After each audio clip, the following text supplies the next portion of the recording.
የተወለዳችሁበት ወር ስለእናንተ ባህሪ በደንብ አድርጎ ይናገራል። ጥር ላይ የተወለዳችሁ ሰዎች ታማኝና በጣም ጠንካራ የሆኑ ሰዎች ናቸው። የካቲት ላይ የተወለዱ ሰዎች ስስ ስሜት ያላቸውና በጣም ክሬቲቭ የሆኑ ሰዎች ናቸው።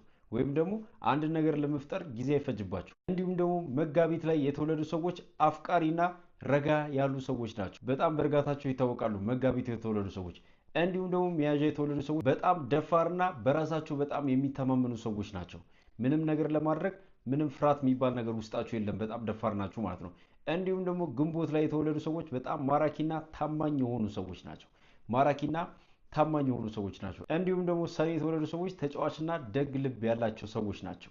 እንዲሁም ደግሞ ሐምሌ የተወለዱ ሰዎች ታማኝና በጣም ስሜታዊ የሆኑ ሰዎች ናቸው። ነሐሴ ላይ የተወለዱ ሰዎች ደግሞ ጠንካራና ቁርጠኛ የሆኑ ሰዎች ናቸው። አንድ ነገር ለማድረግ ጊዜ አይፈጁም።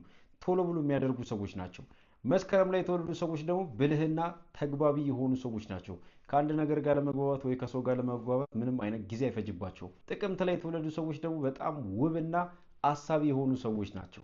ጥቅምት ላይ የተወለዱ ሰዎች ውብና አሳቢ የሆኑ ሰዎች ናቸው። ህዳር ላይ የተወለዱ ሰዎች ደግሞ በጣም ሚስጥራዊ የሆኑ ሰዎች ናቸው። ለእነዚህ ሰዎች ሚስጥራቸው እንኳን ብታካፍሏቸው ሚስጥራቸውን እስከ መጨረሻ ድረስ ጠብቀው የሚቆዩ ሰዎች ናቸው። ታህሳስ የተወለዱ ሰዎች ደግሞ ሩህሩህና ለየት ያሉ ሰዎች ናቸው። እስቲ እናንተስ ምን ወር ላይ ነው የተወለዳችሁት? ኮመንት ላይ መጻፍ እንዳትረሱ።